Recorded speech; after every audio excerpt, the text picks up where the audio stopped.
nearly 3 generations of families have called Purgatory Resort their playground. They return year after year for the uniqueness of the ski experience, the dramatic views of the San Juan Mountains, the magnificent weather, abundant snow, and family-friendly environment. They return because the dream of Purgatory Resort has endured for 50 years. Through the spirit of thousands who worked at the resort, ran its operations, built its facilities, and battled the elements. This is the story of Purgatory Resort.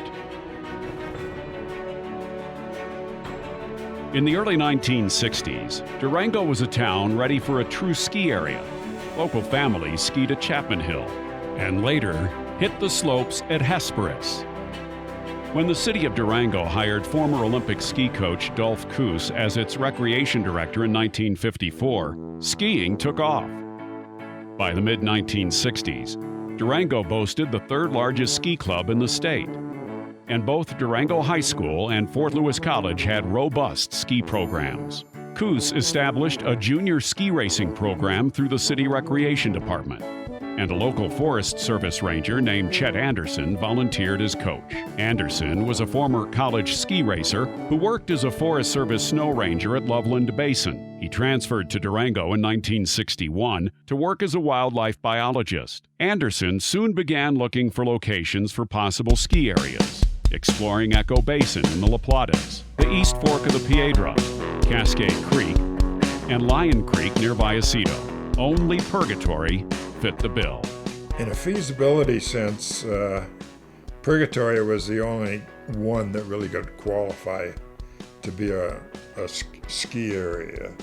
And that was because the criteria we had, one, it should be on a main highway, so you had access to it. It needed to have private land at the base, so you had control of the private land at the base. It needed to have adequate snow. It needed to be at least 1,000 vertical feet. Those are the criteria. So Purgatory fit all those, so that's how we got in our minds. Ray Duncan, a young oil man who'd moved to Durango in 1958, was an avid skier and loyal sponsor of the junior ski program. He approached Anderson and asked if he knew about a good location for a ski area in the region. Anderson told him about Purgatory. By February 1965, the Forest Service had issued them a special use permit. Duncan, along with the help of a number of Durango businessmen, started the San Juan Development Corporation to attract local investors. It took Duncan and his Durango peers only 38 days to raise enough money locally to qualify for a $350,000 Small Business Administration loan. The members were downtown businessmen that were interested in winter business. You know, we could close up in January and February and wouldn't miss it in those days, you know. I didn't have any business to do anyway, so we needed something solid in the winter. So it was easy to sell. Construction began that summer on Lift 1 and the base area facilities. Within 6 months, Purgatory was ready for its first customers. Purgatory celebrated its first opening day in December 1965 with a speech by Colorado Governor John Love.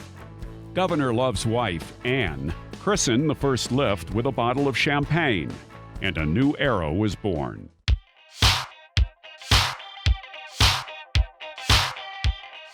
As Purgatory grew, Durango thrived, both from winter tourism and a growing employment base. Purgatory attracted a loyal cadre of workers who cut trails and built chairlifts in summer and operated the mountains in winter. One thing that we all had a passion for skiing. And you take any of the old guys on trail crew, the ones that have been up there, you know, in the beginning, and this is our mountain. Belongs to us.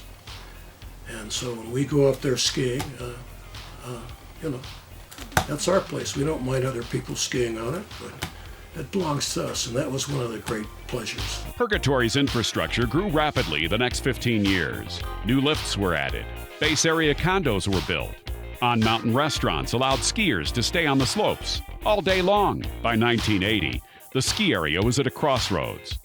It could either remain a small-time local ski area and stagnate, or it could grow. Ray Duncan decided it should grow.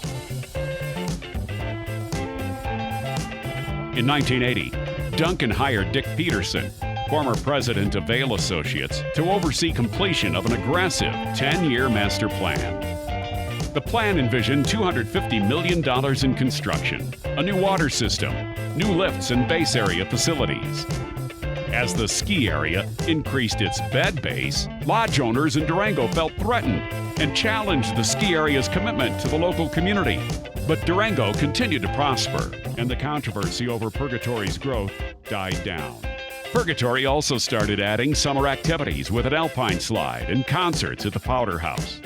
In 1987, Misha Semedinsky, conductor of the Dallas Symphony Orchestra, established Music in the Mountains, featuring world-class musicians.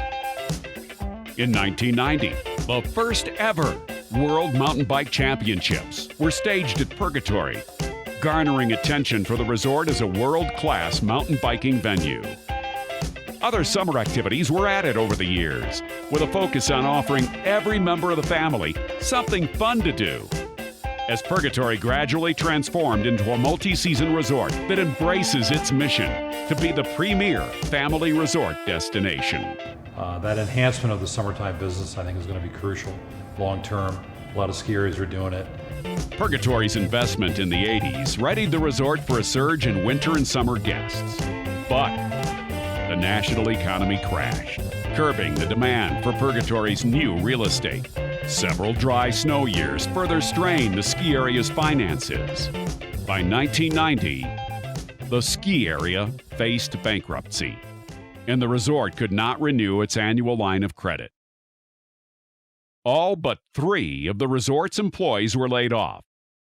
That's when Ray's brother, Vincent Duncan, stepped in with additional capital and business savvy to help John Osier, then the chief financial officer, renegotiate the loans. The two also negotiated an important land exchange with the Forest Service, a move that allowed preservation of Hermosa Park. Today, the area is part of a special management area. With the financial crisis averted, the Duncan family hired Vern Greco from Steamboat Springs and asked him to help Purgatory become more competitive in the ski market.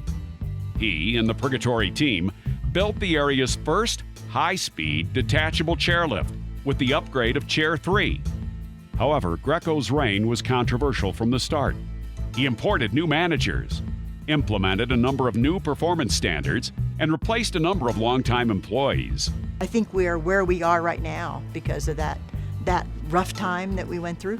We're still here, and it is a business, and people forget that sometimes. By the end of the 1990s, the Duncan family was ready to bring in new investors. In 2000, Chuck Cobb, who'd been a minority owner in Telluride and owned Kirkwood Ski Resort in California, became majority investor. He brought with him Kirkwood CEO Gary Dirk to join Purgatory's next era of success. One of their first moves was to replace Chairlift 1 with a high-speed 6-person lift, expand snowmaking, and upgrade the snow grooming fleet. They next created a 25-year master plan and state-of-the-art land use regulations that embrace smart growth principles and address major environmental and social issues like preservation of wildlife habitat, protecting air quality, and providing a workforce housing program. They worked hard to reconstruct Purgatory with a Durango community that had grown leery of the resort given the financial troubles and the management upheavals of the 90s. Cobb and his management team decided to rebrand the North County area as Durango Mountain Resort, an attempt to connect the ski area with Durango's growing brand recognition and to reflect that Durango has always been part of the ski area and the ski area part of Durango. In many ways, we were pioneering air quality, we were pioneering workforce housing, we were pioneering a lot of different things that the counties knew were issues, but they didn't really know how to address them in a regulatory sense, and we were able to do that. We have to be stewards of a very special place. So that's kind of our mantra, across the whole platform as far as how we make decisions. The resort's base village was transformed with the development of Purgatory Lodge as a new focal point and gathering place. Most importantly, Purgatory's employees focused on a shared vision of retaining and improving the resort's reputation for family-friendly experiences. Purgatory is a special place unlike any other in the world. Its scenic beauty stretches from the base area to the backside. Its unique rolling terrain and carefully carved ski slopes make every run a different adventure and experience. Purgatory attracts fierce loyalty from guests who return year after year with their families. It's a culture that has prevailed throughout its history. There aren't many things left in this high technology world where the entire extended family can do one thing all together. And you can come to Purg, ride the six-pack. I mean, I can't tell you how many times I've seen the full six-pack chair filled. And it's grandma or grandpa, and it's the parents, and it's their son and daughter, maybe a grandson and daughter. They're all there. You know, the age spectrum can be over 60 or 70 years on that chair, and they're all going to go do it together. And think, what else can you really do that, you know, where you can involve everybody in the family all in the same activity, and they can all end at the end of the day or at the bottom of the hill, and they all had an adventure that they can share together, and that creates the family bonding that's really special.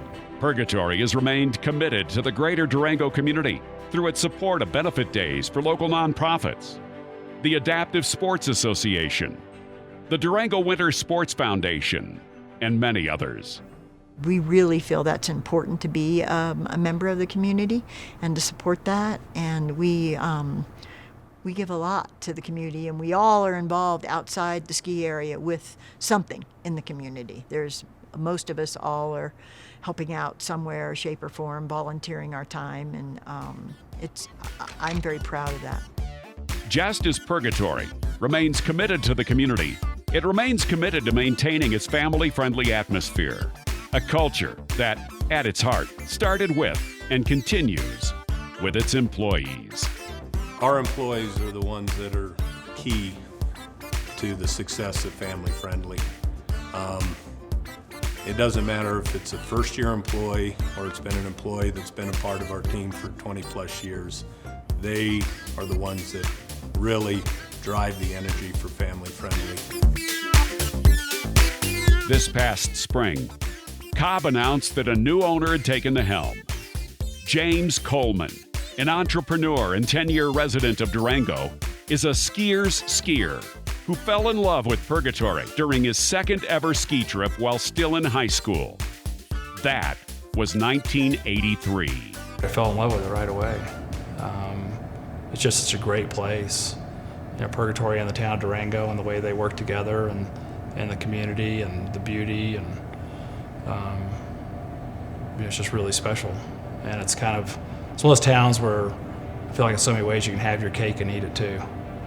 And it's just unique. Coleman's first decision this past spring was to bring back the Purgatory name to acknowledge the resort's history and unique character. He plans a consistent campaign to improve the mountain, including the addition of new lifts, terrain, and snowmaking. His first major improvement was to replace the Legends Lift 8 with a new high-speed detachable quad that'll carry skiers to the top of the mountain in just 5 minutes. The lift's grand opening commemorates the start of the area's 50th anniversary ski season. Coleman sees Purgatory as the flagship of his collective of ski resorts that will offer the best family skiing experience in the Southwest. It's going to be an exciting ride. I mean, we're very aggressive in what we do, and we have a lot of fun, and they're going to see changes, and it's going to be really good.